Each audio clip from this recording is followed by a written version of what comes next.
কক্সবাজার আদালত চত্বরে প্রকাশ্যে গুলি চালিয়েছে এক ব্যক্তি। এতে স্বেচ্ছাসেবক দলের 2 কর্মী গুলিবিদ্ধ সহ আহত হয়েছেন 5 জন।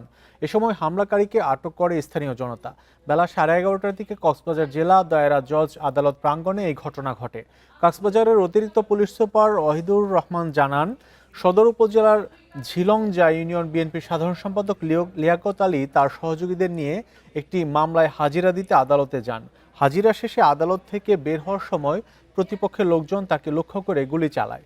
এ সময় উভয় পক্ষের মধ্যে ধাওয়া পাল্টা ধাওয়া ও সংঘর্ষের ঘটনা ঘটে।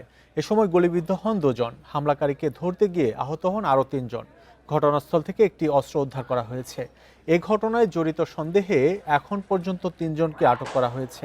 ঘটনার পরপরই পুলিশ আদালত চত্বর ঘিরে ফেলে এবং পরিস্থিতি নিয়ন্ত্রণে আনে।